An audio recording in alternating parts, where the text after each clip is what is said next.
Hello and नमस्कार, मैं धर्मवीर यादव स्वागत करता हूं आप सभी प्यारे बच्चों का मालवी एकेडमी के इस ऑनलाइन लर्निंग प्लेटफॉर्म पे और आज के इस सेशन में। तो प्यारे बच्चे, आज के इस सेशन में हम बात करेंगे जो 13 मई के फर्स्ट शिफ्ट और सेकंड शिफ्ट में पेपर हुआ है उसके एनालिसिस के ऊपर बात करेंगे। यानी यहाँ पे हम बात करेंगे पेपर एनालिसिस की और आपको बताएंगे कि क्या क्या आपको आगे पढ़ना है, कौन कौन सी बातों को ध्यान में रखना है। ठीक है, अफवाहों से दूर, ठीक है, चिल्लम चिल्ली से दूर कि मतलब ये आ गया, ऐसे हो गया, वो हो गया। मैंने देखा भी, मैं जाके यूट्यूब पे देखा भी मैंने।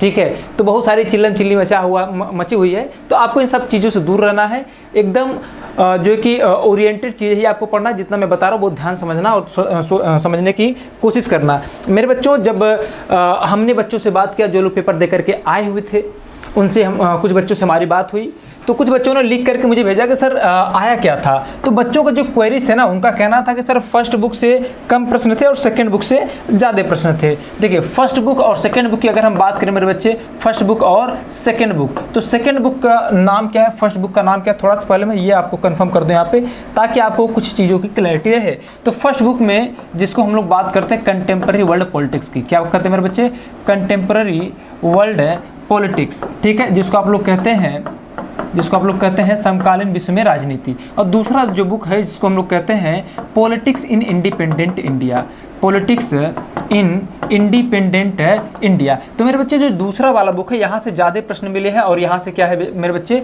यहाँ से आपको कम प्रश्न मिले हैं। लेकिन कम प्रश्न मिले हैं इसका मतलब ये नहीं कि एकदम कम मिला है, आपका हर एक चैप्टर से टच करके प्रश्न आया है।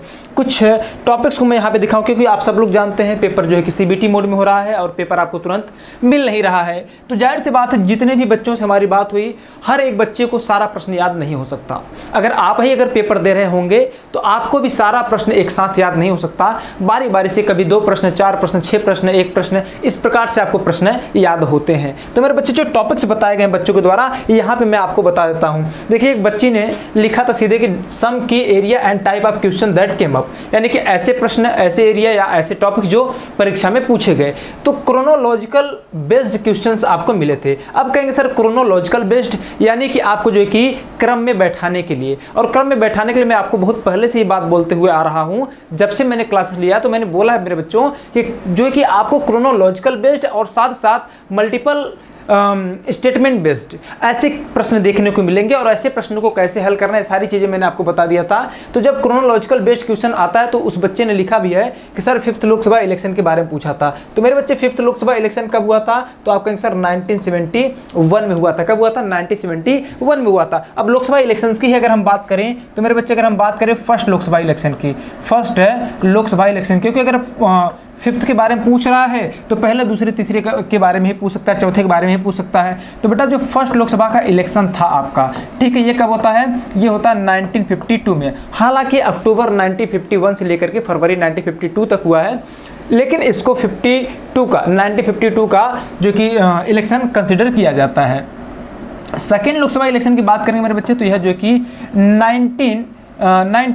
1957 में होता है। वहीं अगर हम बात करेंगे थर्ड लोकसभा इलेक्शन की, तो थर्ड जो होता है मेरे बच्चे 1962 में होता है। फोर्थ लोकसभा इलेक्शन की बात करेंगे तो मेरे बच्चे 1967 में होता है। और 5th लोकसभा इलेक्शन की बात करेंगे तो होता है 1971 में। 6th लोकसभा इलेक्शन की बात करेंगे तो ये होता है 1977 में, ठीक है, यानी 1977 में। ठीक है, 7th की बात करेंगे तो हो जाता है 1980 में। ठीक है, 8th की बात करेंगे तो हो जाता है 1984 में।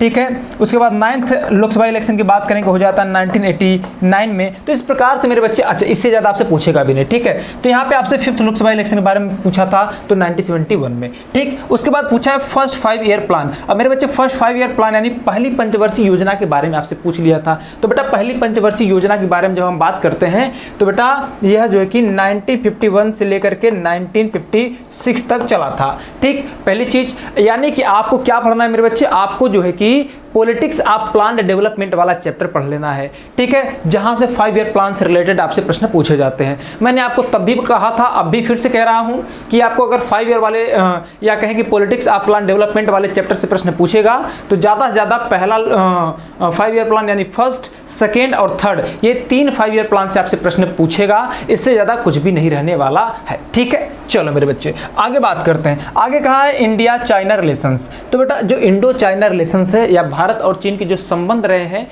ये किस चैप्टर से रिलेटेड है? तो ये है इंडियाज एक्सटर्नल रिलेशन, ठीक है, यानी ये भी सेकंड बुक का ही है चैप्टर, ये भी सेकंड बुक का ही चैप्टर है, ठीक है। ये वाला जो 5th लोकसभा इलेक्शन की बात करेंगे, ये भी सेकंड बुक से ही रिलेटेड है। तो मेरे बच्चे यहाँ पे अगर देखेंगे इंडो चाइना रिलेशन की जब बात करता है या इंडिया चाइना रिलेशन यानी भारत चीन संबंध की बात करते हैं, तो यह चैप्टर का जो नाम है उसका नाम है इंडियाज एक्सटर्नल रिलेशन यानी भारतीय विदेश संबंध।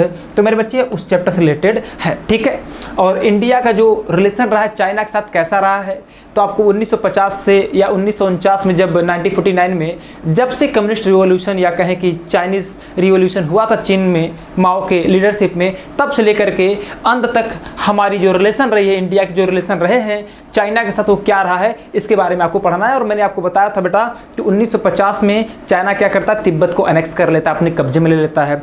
फिर जो है कि 1959 में दलाई लामा को भारत क्या कर देता है, शरण देता है, जिसको लेकर के और साथ साथ बाउंड्री डिस्प्यूट को लेकर के 1962 में चाइना हमारे ऊपर क्या कर देता है, आक्रमण कर देता है। तो हमारा जो रिलेशन रहा चाइना के साथ अच्छा नहीं रहा। फिर 1962 से लेकर के 76 तक हमारे जो डिप्लोमेटिक रिलेशन है चाइना के साथ वो बिल्कुल समाप्त, बिल्कुल ही खत्म रहे। उसके बाद 1976 में फिर से रिलेशन चालू होता है। तो 1979 में पहली बार फिर क्या होता है, अटल बिहारी वाजपेयी जाते हैं। कौन जाते हैं मेरे बच्चे? अटल बिहारी वाजपेयी जाते हैं चाइना, ताकि भारत और चीन के रिलेशन को सही किया जा सके। फिर उसके बाद 1988 में बतौर प्रधानमंत्री, देखो जब 1979 में अटल जी गए थे तो उसमें वे इंडिया एक्सटर्नल मिनिस्टर थे, यानी एक्सटर्नल अफेयर मिनिस्टर थे या कहें कि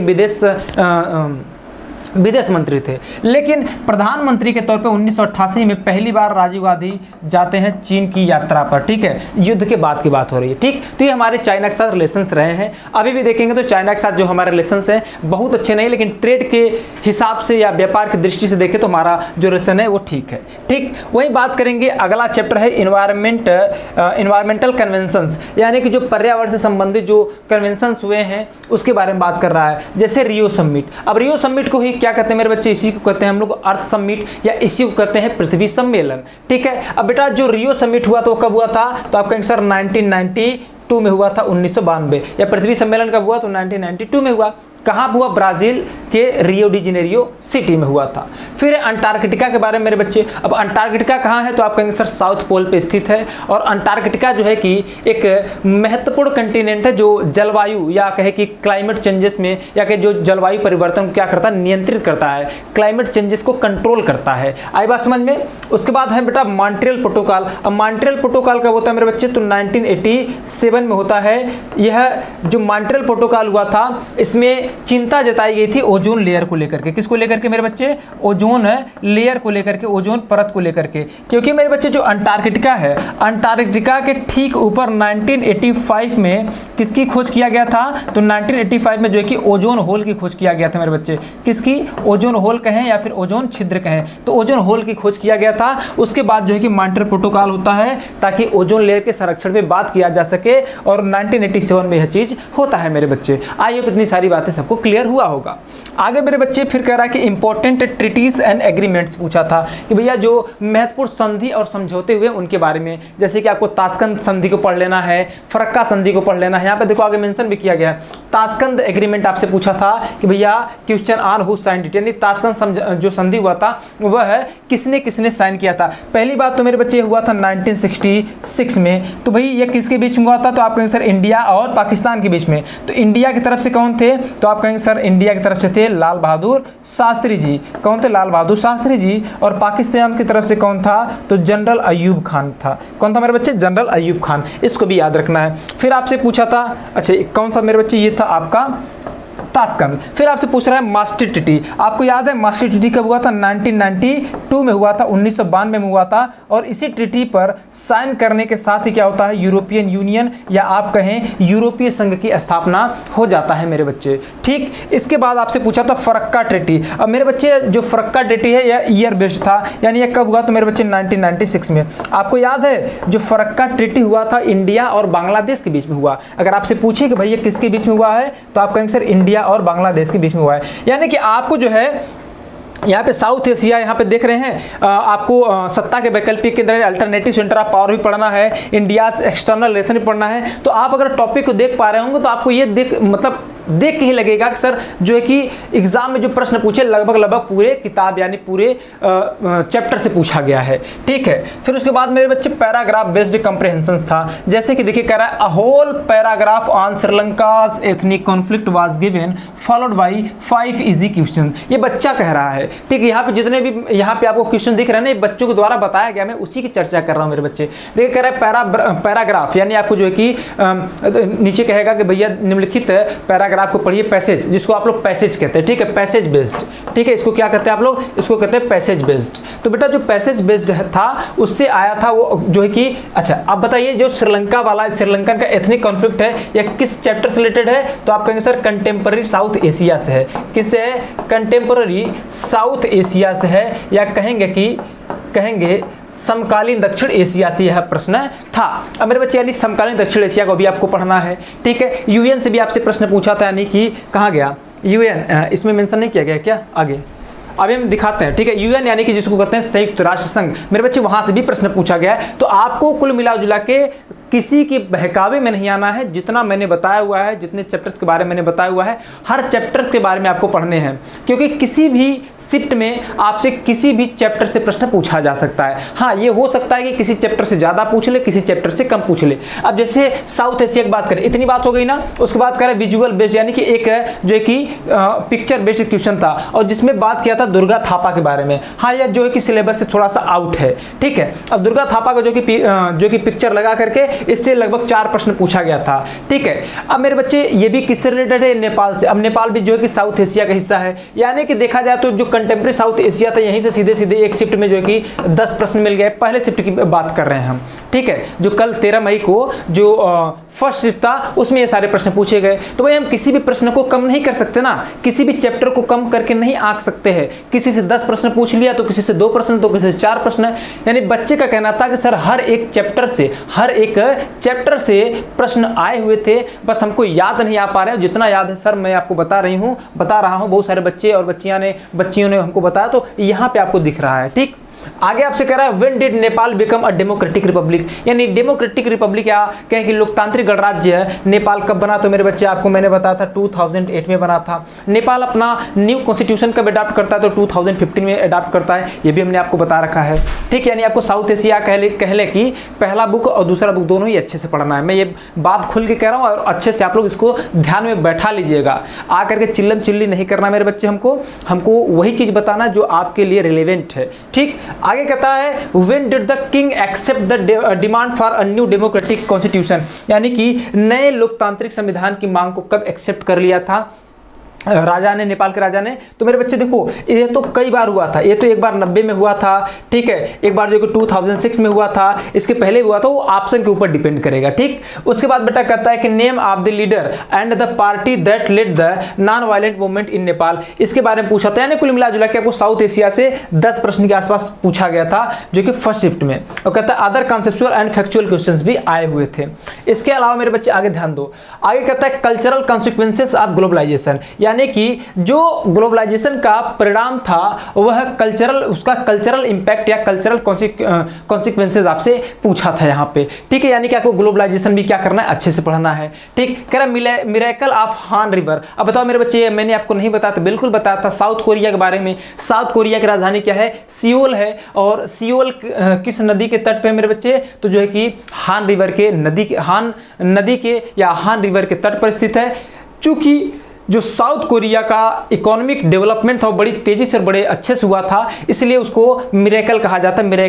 मिरेकल ऑफ दी हान रिवर, यानी कि हान नदी का चमत्कार या फिर हान नदी पर चमत्कार कहा जाता है। ठीक है, देखो यहाँ पे मेंशन किया है ना, साउथ कोरिया इकोनॉमिक डेवलपमेंट से यह क्या है, रिलेटेड है। यानी आपको सत्ता के वैकल्पिक केंद्र या अल्टरनेटिव सेंटर ऑफ पावर पढ़ना है। और ये जो है कि फर्स्ट बुक यानी कंटेम्प्रेरी वर्ल्ड पॉलिटिक्स वाले बुक से यह प्रश्न पूछा है। यानी कि यह जो है कि अगर चैप्टर का नाम हमसे कहेंगे तो चैप्टर का नाम है मेरे बच्चे alternative centre of power, alternative centre of power है, अल्टरनेटिव सेंटर ऑफ पावर है। ठीक, इसके बाद मेरे बच्चे कह रहा है department of defence supplies year based. अब डिपार्टमेंट ऑफ डिफेंस सप्लाईज मैंने आपको बताया था रक्षा आपूर्ति विभाग और रक्षा उत्पाद विभाग, प्रोडक्शन, ठीक है, प्रोडक्शन डिपार्टमेंट। तो मेरे बच्चे जब आपसे रक्षा उत्पादन या कहे कि रक्षा प्रोडक्शन डिपार्टमेंट की बात करता है तो 1962, लेकिन जब बात करता है डिपार्टमेंट ऑफ डिफेंस सप्लाईज या रक्षा आपूर्ति विभाग की तो मेरे बच्चे 1965 में। ये बात में मैंने आप लोग को पहले ही बता रखा है और कई बार इसको मैंने समझाया था कि मेरे बच्चे यहां से प्रश्न जरूर पूछेगा और पूछा था, ठीक है, और वहीं से पूछा है जहां से बताया गया है।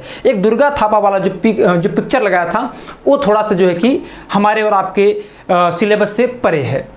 फिर कहता है formation of the world bank 1944, ठीक है, तो ये भी आपको ध्यान रखना है। Directive principle of state policy तो मेरे बच्चे अच्छा वर्ल्ड बैंक, भाई इसको आप कहाँ पे लेके जाएंगे, ये जाएगा इंटरनेशनल ऑर्गेनाइजेशन के थ्रू, ठीक है। अब डीपीएसपी यहाँ से आपसे पूछ लिया था, डीपीएसपी का जो उल्लेख है वो मेरे बच्चे संविधान के भाग 4 में है। अब इनसे डीपीएसपी क्यों पूछ लिया, आपको याद है जब मैं क्राइसिस ऑफ डेमोक्रेटिक ऑर्डर पढ़ा रहा था तो वहाँ पे एक टॉपिक था, एक हेडिंग था tensions between judiciary and the executive, यानी कि कार्यपालिका और न्यायपालिका के बीच में तनाव, क्योंकि उस समय सरकार क्या कर रही थी, कुछ संशोधन कर दे रही थी और जो जुडिशरी था, जो न्यायपालिका था, सरकार के संशोधन को रद्द कर दे रही थी क्योंकि केस किया जा रहा था, उसके लिए जो है कि विवाद उठ रहे थे। तो इसी क्रम में एक बार सरकार कहती है देखो भैया हम जो है कि मौलिक अधिकार में संशोधन इसलिए कर रहे हैं ताकि हम डीपीएसपी को लागू कर सके, ताकि हम क्या कर सके, डीपीएसपी को लागू कर सकें। तो सुप्रीम कोर्ट कहता है ऐसी बात नहीं है। तो यहाँ पे जब डीपीएसपी की चर्चा होती है इसीलिए यहाँ से प्रश्न उठा करके पूछ लिया है। और डीपीएसपी की जो मेंशन किया गया, डीपीएसपी का जो उल्लेख है वह हमारे कॉन्स्टिट्यूशन के पार्ट 4 में है, संविधान के भाग 4 में है मेरे बच्चे। अब देखो असम रिवॉल्यूशन से भी प्रश्न पूछा, देखो बच्चा जैसे लिखा था मैं वैसे लिख दिया हूं, सीधे लिखा था सर असम रिवॉल्यूशन से आया था, यानी आसू आंदोलन, आपको याद है आसू याद है आपको, ऑल असम स्टूडेंट यूनियन, यहां से प्रश्न पूछा था। और असम का जो आंदोलन था किस लिए था मेरे बच्चे, अवैध आव्रजन को रोकने के लिए या फिर जो अवैध रूप से बांग्लादेशी असम में घुस आए थे उनको बाहर निकालने के लिए। और आपको ये भी याद होगा कि जो है कि यहाँ पे समझौता होता है मेरे बच्चे राजीव गांधी के साथ और आसू के नेताओं के साथ, तब जाकर के यहाँ पे मामला जो कि शांत होता है। यानी कि यह जो कि आपका असम वाली, अगर इसको देखें किस चैप्टर से मेरे बच्चे, तो इन अंतिम में जाएंगे जिसको आप डेमोक्रेटिक अपसर्च कहते हैं या फिर हम लोग कहते हैं उसको रीजनल एस्पिरेशन, ठीक है, रीजनल एस्पिरेशन के रूप में हम लोग देखते हैं जिसको हम लोग कहते हैं क्षेत्रीय आकांक्षाएं। तो उसमें हम असम की भी बात करते हैं मेरे बच्चे, ठीक। फिर है गुजरात, बिहार और रेल स्ट्राइक, ठीक है। तो मेरे बच्चे गुजरात मूवमेंट, बिहार मूवमेंट और रेल स्ट्राइक से भी प्रश्न पूछा हुआ था। तो आपको क्राइसिस ऑफ डेमोक्रेटिक ऑर्डर को भी पढ़ना है। फॉल ऑफ कांग्रेस से था, यानी कि कांग्रेस का जो पतन था वहां से प्रश्न था, यानी कि आपको कांग्रेस सिस्टम और क्राइसिस ऑफ डेमोक्रेटिक ऑर्डर भी पढ़ना है। अक्साई चाइना से आया था, अक्साई चीन क्षेत्र मतलब जानते जो लद्दाख वाला था, मैंने बताया ना, इंडियाज एक्सटर्नल रिलेशन, जहां पे बॉर्डर डिस्प्यूट को लेकर के, बॉर्डर डिस्प्यूट चाइना के साथ हमारा 2 जगह पे है, एक तो अक्साई चाइना क्षेत्र है और दूसरा जो अरुणाचल प्रदेश वाला क्षेत्र था मेरे बच्चों, ठीक है। तो इन्हीं दोनों क्षेत्र को लेकर क्या हुआ था, चाइना ने हमारे ऊपर 1962 में आक्रमण कर दिया था। तो अक्साई चाइना से भी क्या हुआ था, प्रश्न आया था। इसका मतलब हमको इंडियाज एक्सटर्नल रिलेशन भी पढ़ना है।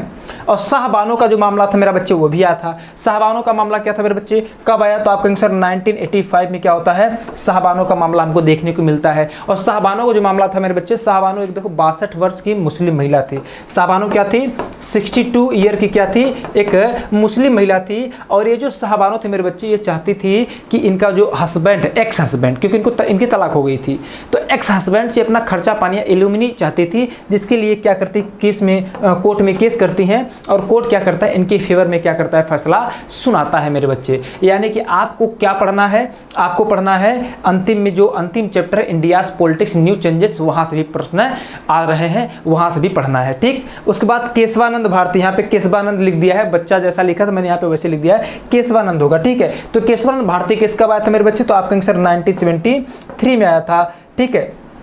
उसके बाद केशवानंद भारती में क्या हुआ था, तो अंतिम में वही जो मैंने बताया ना कि जो जुडिशरी और एग्जीक्यूटिव यानी गवर्नमेंट के बीच में जो टेंशन्स वाला माहौल चल रहा था, उसके बाद अंतिम में निर्णय आता है। अंतिम में एक केस होता है केशवानंद भारती केस 1973 में, जहां पे यह निर्णय आता है कि सरकार पूरे संविधान के किसी भी भाग में, किसी भी अनुच्छेद में कहीं भी संशोधन कर सकती है, लेकिन संविधान का एक मूलभूत ढांचा, एक बेसिक स्ट्रक्चर है जहां पर संशोधन नहीं कर सकती है सरकार। ठीक है, उसके बाद मेरे बच्चे, उसके बाद क्या है, सह कमेटी यानी सह आयोग। आपको याद है सह आयोग के बारे में मेरे बच्चे? सह आयोग कब बनाया गया था? तो मई 1977 में बनाया गया था, यानी कि मई 1977 में बनाया गया था। किस पार्टी के द्वारा बनाया गया था मेरे बच्चे? तो आप कहेंगे सर ये जो है कि जनता पार्टी के द्वारा बनाया गया था, यानी कि जो है कि अच्छा, इसमें प्रधानमंत्री कौन थे जनता पार्टी के टाइम पे? तो मेरे बच्चे मोरारजी देसाई थे। ये भी आपको याद ही होगा, मैंने आपको सब कुछ बता रखा है। तो ओवरऑल अगर देखा जाए मेरे बच्चे, अगर आप लोग हमसे पूछेंगे सर हमको पढ़ना कितना है, क्या नहीं पढ़ना है, तो मेरे बच्चे मैं यहाँ पे बता दे रहा हूँ, जो आपका फर्स्ट बुक है, ठीक है,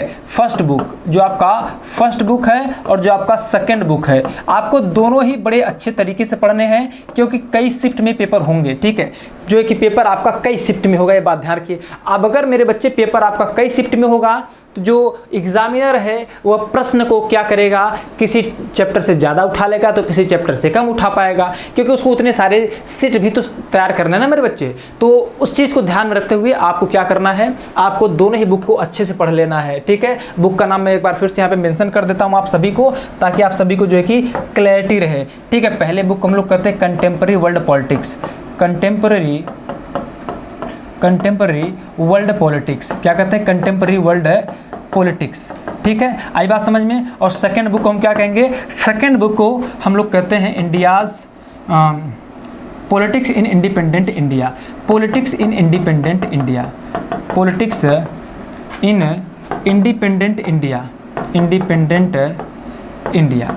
अच्छा, एक बात और ध्यान रखना, कुछ बच्चे कह रहे थे कि सर जो है कि 2 अनुच्छेद भी पूछा था, आप कौन सा अनुच्छेद था वो बच्चे बता नहीं पाए हैं, लेकिन जैसे मुझे पता चलेगा मैं आपको बता दूंगा। एक प्रश्न और पूछा था मेरे बच्चे, वो प्रश्न क्या था? वो प्रश्न था कि भाई 15 अगस्त 1947 को, 15 अगस्त 1947 को निम्नलिखित में से कौन सा नेता उपस्थित नहीं था? तो मेरे बच्चे संविधान सभा का कौन सा नेता, या फिर संविधान सभा या हम कहें जब हमारा देश आज़ाद होता है तो उस दिन कौन सा नेता संविधान सभा में उपस्थित नहीं था? तो वहाँ पे जो कि 3-4 ऑप्शन आते हैं। एक ऑप्शन था पंडित जवाहरलाल नेहरू, एक ऑप्शन था महात्मा गांधी और एक ऑप्शन था सरदार वल्लभ भाई पटेल, और बच्चे ने एक ऑप्शन नहीं बताया था। तो इन तीनों में से देखेंगे तो एक ऑप्शन आपको मिल जाता है महात्मा गांधी। क्या मिल जाता है मेरे बच्चे? महात्मा गांधी। तो महात्मा गांधी कहाँ थे उस टाइम पे? तो मेरे बच्चे आपको याद होगा जब भारत और पाकिस्तान का बंटवारा हुआ 15 अगस्त 1947 को, जब भारत अलग होता है, तो मेरे लाल आपको एक बात याद होगी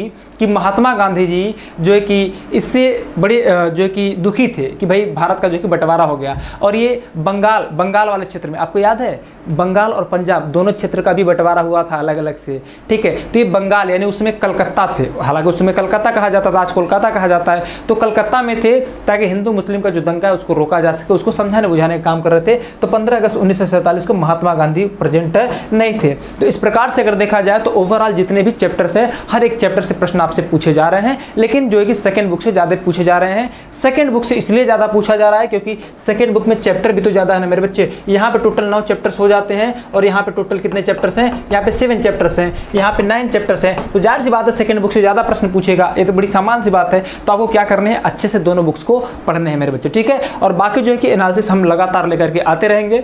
तो मिलते हैं आपसे अगली क्लास में, अगले किसी वीडियो में। अभी अच्छा, ये जो जितने भी टॉपिक हैं इन टॉपिक से बेस्ड अभी मैं आपको 3:30 बजे मिलूंगा लाइव, ताकि कुछ प्रश्न भी मैं आपको करा सकूं। ठीक है, तो मिलते हैं आप लोगों से अगली क्लास में। आज के लिए बस इतना, तब तक के लिए सभी को जय हिंद, जय Bharat. Thank you so much.